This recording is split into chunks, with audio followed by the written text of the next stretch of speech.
Hey guys, Buffer Game back today bringing a video, and today we're covering tactical weapons for Season 4. I believe this is going to be part 8 or 9 we'll be covering here today. So let's go ahead and jump right into it, and I'll be coming up next with a video for the Season 5 wish list for weapons, because we definitely need some machine guns. There hasn't been one single LMG yet added to this game, which is almost criminal. We've had like 6 of every other weapon category, but nothing else yet. So that'll be a Season 5 wish list video, probably coming out tomorrow or Sunday. Before the live stream, so it'll be coming out soon. First build here we're going to be running is the mwII build. So using the SO14, this is a Tarkov-inspired mwII build. What we're going to want to use here is the Boremaster barrel. It's going to give us a 22-inch barrel with bullet velocity, damage range, and recoil control. And you can tune this thing up as much as you want for recoil steadiness as well. We're going to run the Erie's Clear Shot. This is going to give us a 7-time sniper scope with that canted-mounted RMR red dot on the top.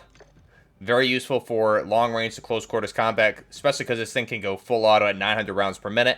We're going to run the F-Tech RIP 40 stock. Definitely an ergo stock, not good for recoil, but it looks really clean on this weapon. So to match kind of an M1A Archangel build that I like to use typically when I used to play a lot of Tarkov, this is a really good look for that. We're going to run a 25 round magazine of that 7.62 by 51mm because the 20 round just isn't quite enough.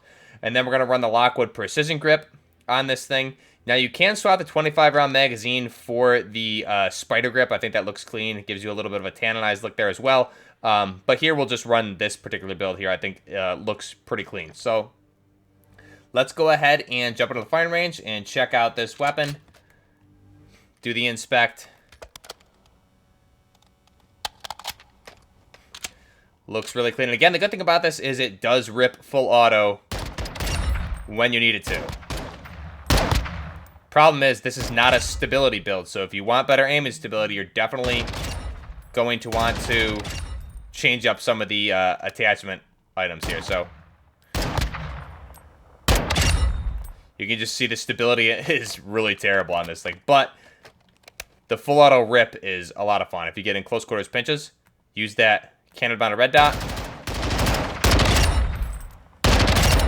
Now I do have a DMZ build, which I feel is probably one of the best weapons of the game that I used to use. If I ever get back into playing it, I'll probably do a separate video on it, or I'll just cover it at some point. But that's our M1A build, inspired by my Tarkov days. Next up is the Mark 20 SSR. So this is the sniper variant of the SCAR weapon class. This is one, obviously here, the TAC M chambered at 6.5 Creedmoor.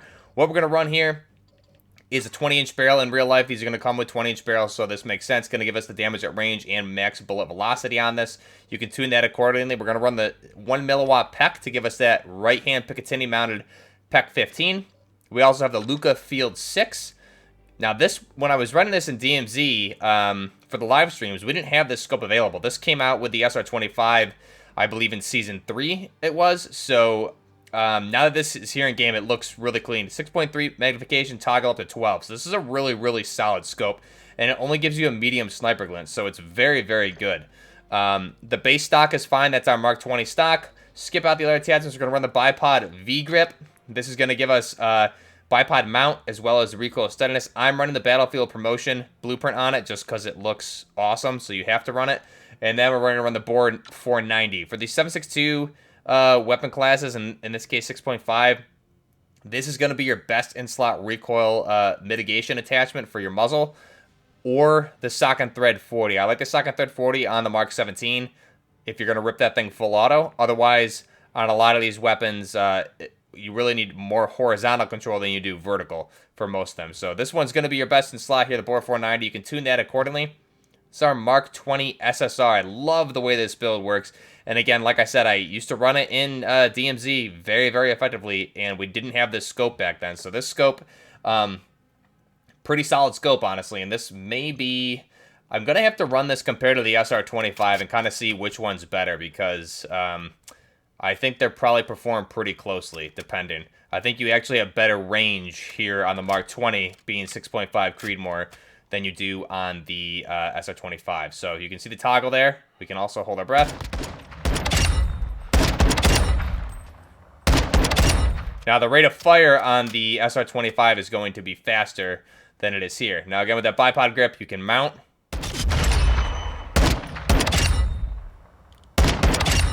which is great. One shot to the body at that range. Or excuse me, one shot to the head, two to the body.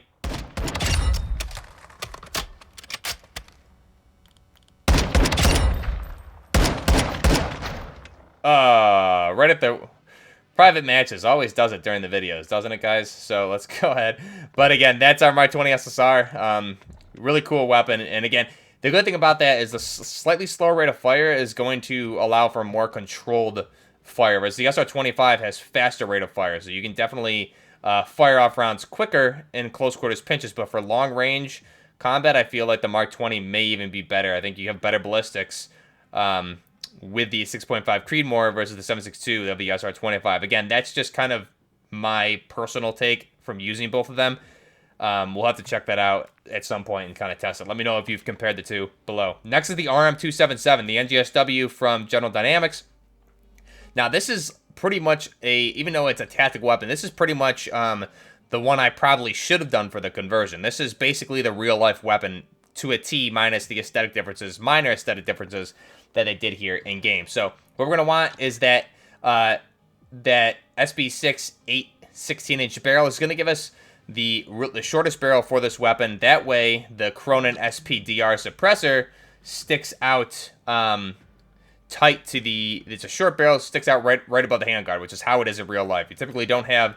There is a version with a longer barrel on there, but most of the promotional material we've seen for this weapon had the shorter barrel with the suppressor right on the end there, that big soda can on the end.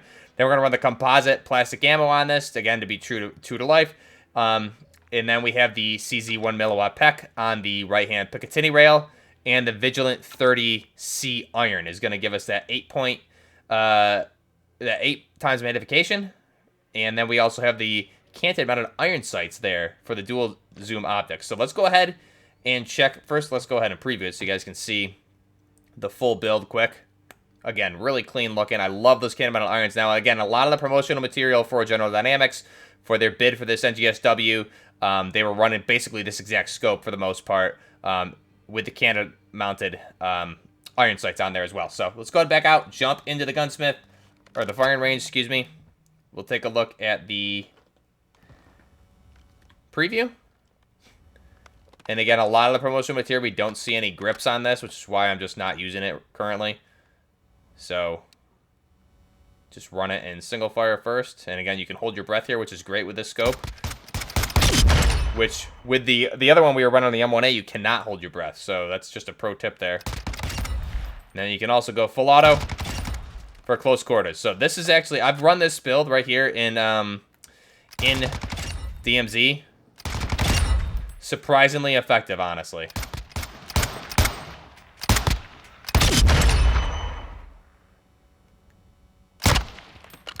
And then again, it's pretty controllable in full auto, especially with those cannon mounted irons. Just a lot of fun to use. So that's our RM277, the NGSW build or bid from General Dynamics. That one, I believe, came in second in the NGSW program. Unfortunately, that was kind of my handpicked favorite. I would have liked to see that one. Next, we have another Mark 18 CQBR. I know I've been covering these ones a lot, but this one, I think I did a similar one in a different video back in Modern Warfare 2019. But this is actually what a Green Beret that I used to watch on YouTube used to run. At one point in time, he kind of covered this, and this is basically his build. So, obviously, you have the 11-inch CQBR barrel.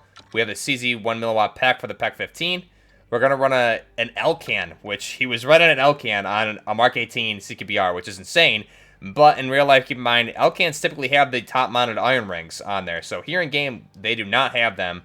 Now, if you play with this, I believe I did this actual weapon in Sandstorm for a video. So, again, in Sandstorm, it's more feasible because you have the top-mounted iron sights on this thing for when you get into close quarter situations, and then when you're at a medium range, you can utilize the L-can. So that's kind of where this build came from. We have the Salt Mod buttstock and then the Lockwood Precision Grip. So this is our CQBR inspired by our real-life Green Berets build.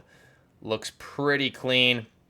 I know you guys are probably sick of CQBRs at this point because we've been covering a lot of them here on the channel, but it is just a phenomenal weapon. I really like the weapon a lot, especially in Sandstorm. It's just a lot of fun to use in Sandstorm. So that's the build. Let's go ahead and look at it. You can even switch to semi-auto for these ranges. This would probably be a beast in hardcore.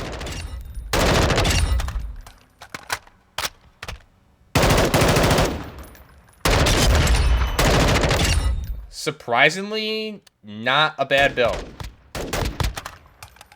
Even in full auto, those medium ranges, not bad at all. Pretty easy to control. That's our Mark 18 CQBR, inspired by a Green Berets build that he was running in Afghanistan.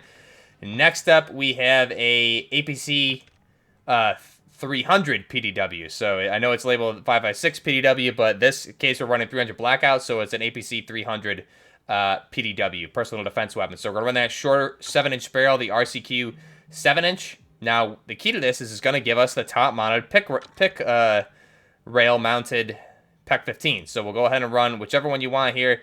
You guys, I think this LAS 44 actually looks pretty sick on the top. If we only had a tan one, ooh, there we go. Okay, so we're gonna pivot and run that instead. But again, you do have any one of these are gonna be top mounted based on whichever.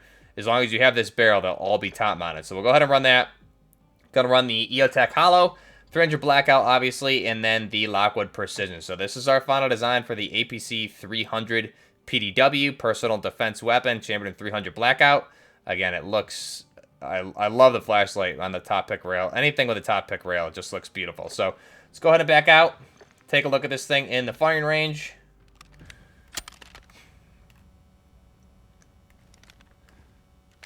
And that is a clean looking build right there. Very nice. Great for close quarters. See how it handles.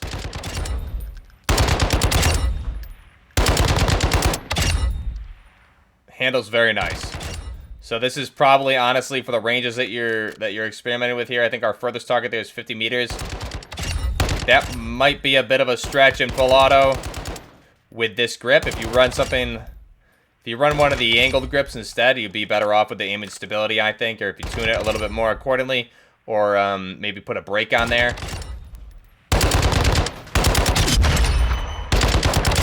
So, pretty sick build there with the APC 300 PDW. Go ahead and back out, and our last one here is going to be the MP5K.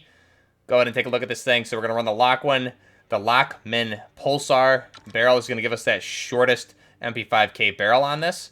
We're going to run the EOTech Hollow, 9mm holographic, and a Lockwood Precision grip to look closest to the grip that typically comes integrally built with the MP5Ks in most cases. Then you can swap out that last attachment for whatever you want. If you want to put a suppressor on there or whatnot, you guys can be my guest to choose which one you want. But I like how they made this one look more accurate than it did in Modern Warfare 2019. Modern Warfare 2019's MP5K had a weird looking handguard barrel combo on it, but this one much more accurate to real life. Still not exact because Call of Duty likes to take their liberties for whatever reason, but it still is a pretty clean build. So I think we even did a conversion on this early on here in Modern Warfare 2. Really good aim to start off right there.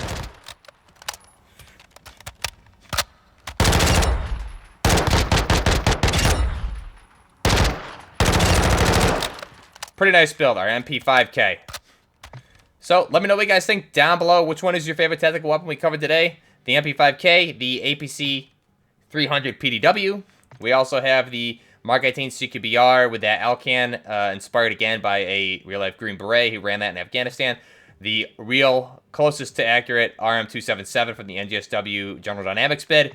We also have the Mark 20 SSR from FN Herstal, and then we have the mwII inspired Tarkov build that I used to run. So let me know which one is your favorite down below. Till next time, this is Buffner Gaming with Tactical Weapons Part 8, Part 9, which one we're on. Until next time, Buffner Gaming out.